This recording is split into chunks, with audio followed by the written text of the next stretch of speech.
Hello students, today we are going to see remaining topic of properties of progressive wave. आपण काल 8 properties पाहिल्या होत्या. आता ही 9th property आणि 10th प्रॉपर्टी जर विचारल्या, पण तो ऍक्च्युअली 11 चा क्वेश्चन आहे, व्हेरी आयएमपी नाहीये, इतकं सोपं विचारणार नाही. पण आपल्याला परत ती रिव्हिजन म्हणजे आठवण आणि त्याचं नातं या इक्वेशनशी कसं आहे ते पण बघायचं आहे. तर प्रॉपर्टी नंबर 9 काय आहे?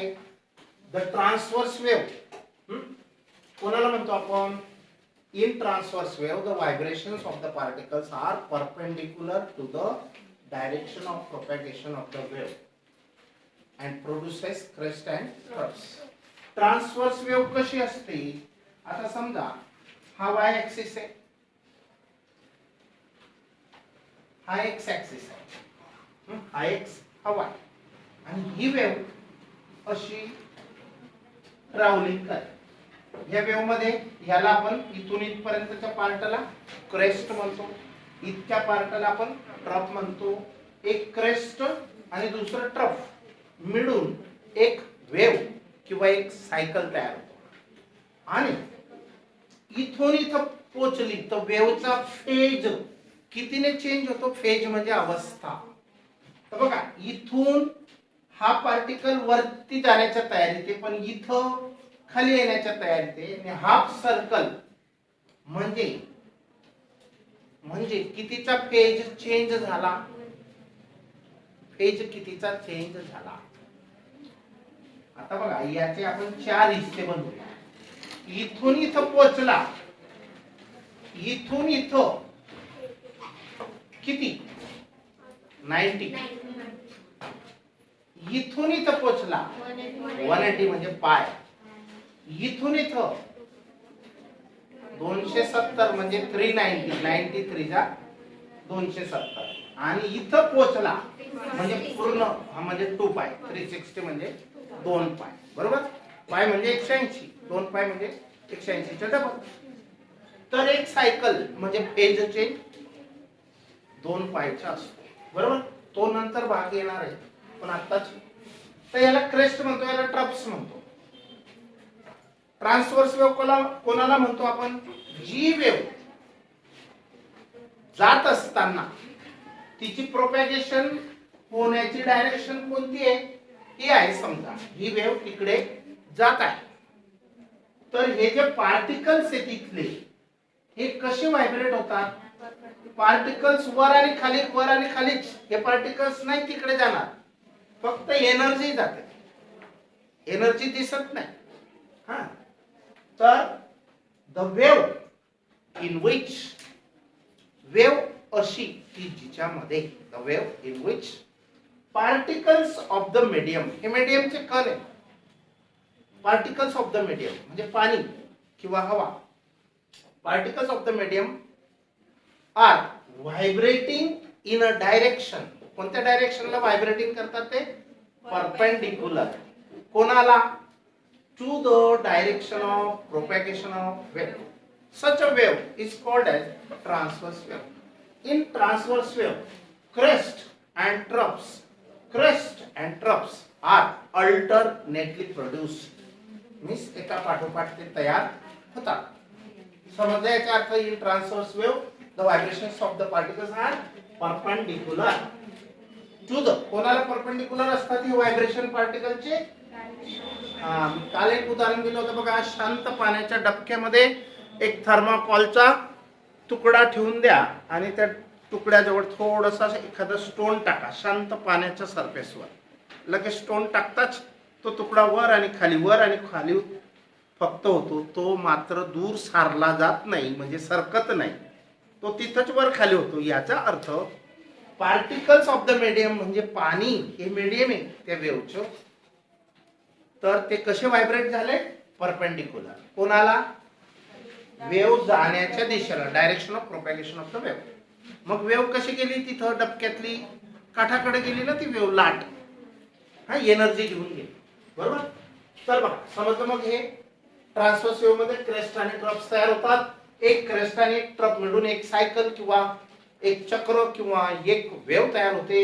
ही लेंथ वेव्ह लेंथ असते इथून इथपर्यंतच. मग अर्धी इतकी किती असेल, अर्धा लॅम्बडा असेल, λ/2 असेल इथून इथपर्यंत, बरोबर. इतकं अंतर अर्धा लॅम्बडा आणि इतकं अंतर पूर्ण लॅम्बडा, बरोबर. त्याच्यानंतर फ्रिक्वेन्सी म्हणजे एका सेकंदामध्ये हे सायकल्स किती पास झाले एखाद्या ठिकाणाहून पॉइंट पासून त्यांची संख्या 100 पास झाले का 1,00,000 झाले का 10,000 झाले तितके हर्ट्झ फ्रिक्वेन्सी. 100 पास झाले तर 100 हर्ट्झ फ्रिक्वेन्सी असेल. हा तर तुला सांगितलं ती तुझ्या मागची काहीतरी करून राहिली, तिला इंटिमेशन दे. तुला समजलं नाही काय सांगितलं. समजलं. मग पहिलं बघा, transverse wave can pass through only solids किंवा solids only. They can pass through. कोणत्या wave? Transverse wave can pass through solids only, not gases और नॉट लिक्विड्स. आता बघा, सॉलिड आपण ही भिंत तर ही भिंत फुल भरलेली सिमेंटने, मध्ये असा स्पेस जागा नाही, पूर्ण जशी भिंत आहे ना मटेरियल, ते मटेरियल इतकं जाड आहे, इतकी जाड भिंत आहे असं समजूया, कंटिन्युअस, मध्ये गॅप नाही. तुम्ही तिकडे त्या भिंतीच्या तिकडे कान लावून बघा आणि इकडे एक जणाला हातोडी ठोकायला लावा, याच्या पॅरलल, तिथं कानाला दणके बसतील. हा म्हणजे ती वेव्ह या सॉलिड मटेरियल मधून गेली. हे किती का जाड असते ना ती वेव्ह जाते. हा लक्षात ठेवा, म्हणजे ती सॉलिड मधूनच जाऊ शकते. आता आपण जे बोलतोय ती ट्रान्सव्हर्स वेव्ह नाही, ती लॉंगिट्युडिनल वेव्ह आहे. ही ट्रान्सव्हर्स आहे. आता लॉंगिट्युडिनल मध्ये काय असतं, शब्द काढला समजा, साऊंड वेव्ह, स्प्रिंगच्या वेव्ह, हे लॉंगिट्युडिनल असतात. आता लॉंगिट्युडिनल मध्ये हे जे पार्टिकल्स असतात मीडियमचे, ते पार्टिकल्स, 2-1 मिनिट, हे पार्टिकल्स जे असतात ते कसे असतात, जिथं शब्द उच्चारला ना तिथले पार्टिकल्स एकदम जवळ जवळ आले, मग लगेच स्प्रिंग सारखे मोकळे झाले, एनर्जी ते दुसऱ्यांना देऊन परत रिवर्स त्यांच्या जागेवर आले, बरोबर. असं म्हणजे याला म्हणतो आपण रेअर फॅक्शन, याला म्हणतो आपण compression. Rare faction and compression. आता दुसरं परत एक कॉम्प्रेशन येईल, तर याचं सेंटर आणि याचं सेंटर ही वेव्हलेंथ झाली.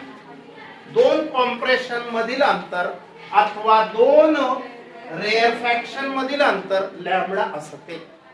Compression and rarefaction. आता इथं पार्टिकल कसे व्हायब्रेट झाले, वेव्ह आवाज इकडे जात आहे, कसे व्हायब्रेट झाले असे. हा म्हणजे असं व्हायब्रेशन आहे त्यांचं, असं असं, म्हणजे parallel to the direction of propagation of the wave. The wave in which particles of the medium vibrate in a direction parallel to the direction of propagation of the wave is called as longitudinal wave.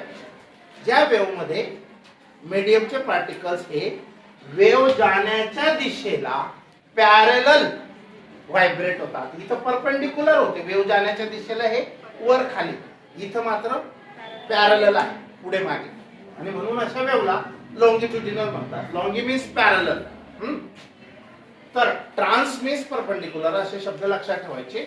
तर in longitudinal wave vibrations of the particle are parallel to the direction of propagation of the wave and produce. काय तयार करते ती वेव्ह? Compressions and rarefactions alternately, एका पाठोपाठ. Longitudinal wave can pass through solids, liquids, gases.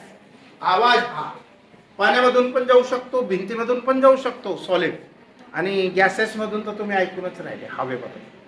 आता पाण्यामधून कसा जातो हे तुम्हाला 10वी मध्ये रडार, काय जहाजाच्या खाली बसवलेलं असतं बघा, सोनार, हा sound amplification and navigation and ranging, एक यंत्र असतं. पण पाण्यामध्ये आपण आपला पाणी आहे आणि वरती हवा आहे आणि इथून आवाज विचार केला की एखाद्या माशाशी गप्पा मारू आपण, शक्य आहे का? नाही. पण पाण्यामध्येच तो आवाज गेला. मीडियम हे कंटिन्युअस असलं पाहिजे. इथं दोन मीडियम चेंज झाले तर तसं चालत नाही, मीडियम हे कंटिन्युअस असलं पाहिजे. आता इथं आवाज आहे, मध्ये ब्रेक आहे का, पाणी आहे, अजून भिंत आहे, अजून हवा आहे, असं काही चेंज आहे का, नाही. असं राहिलं असतं तर आवाज गेला पण नसता ना. कंटिन्युअस मीडियम पाहिजे. मग हे तिघं मीडियम मधून तो जाऊ शकतो लॉंगिट्युडिनल वेव्ह. हा, तर बघा समजलं. आता mechanical wave, when mechanical wave passes through elastic medium, elastic medium कोण आहे, हवा आणि पाणी, दोनच मीडियम इलास्टिक आहे.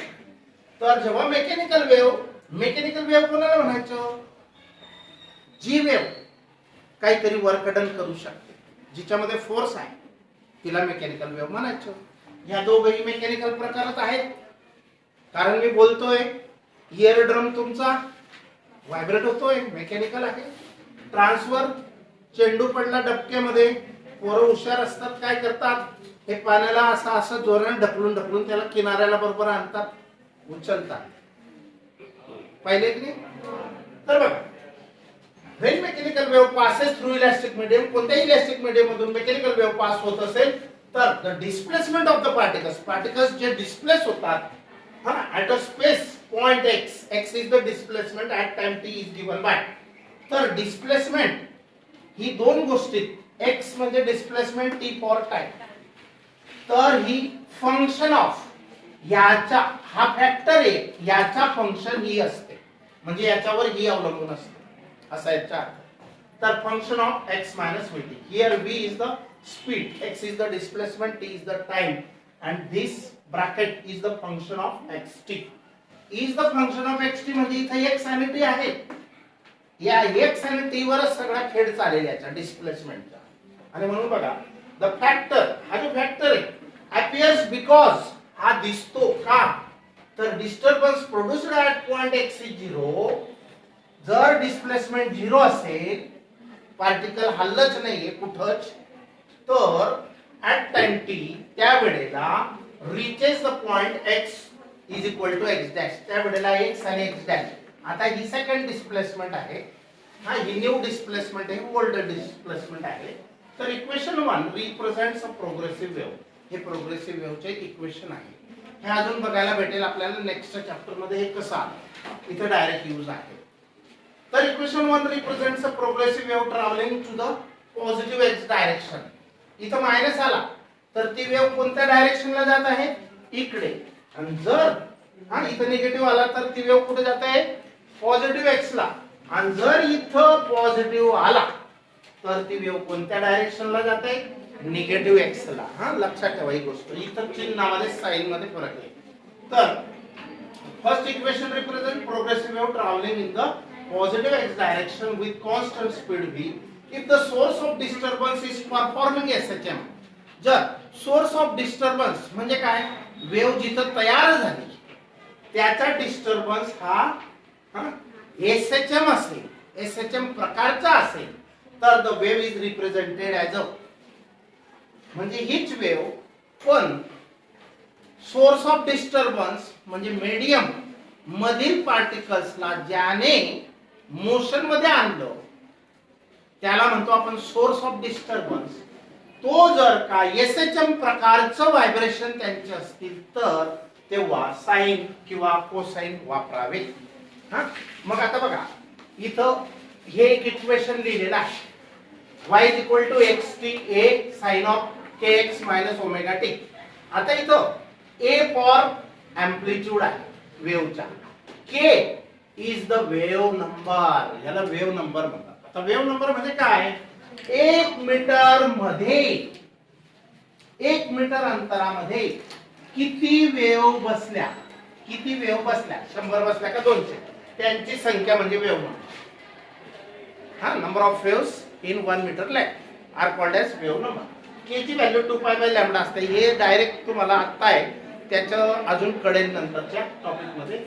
हा, omega angular frequency, lambda wavelength आहे. If the wave is travelling to the left, म्हणजे इकडे आली ही वेव्ह अशी, तर तेव्हा तिथे इक्वेशन कसं लिहायचं, a साइन, इथं प्लस लिहायचं. आणि लेफ्टला राईटला जात असेल पॉझिटिव्ह एक्सला, तेव्हा इथं मायनस लिहायचं. एवढं लक्षात ठेवा, इक्वेशन लक्षात ठेवा. Okay, now let's stop here.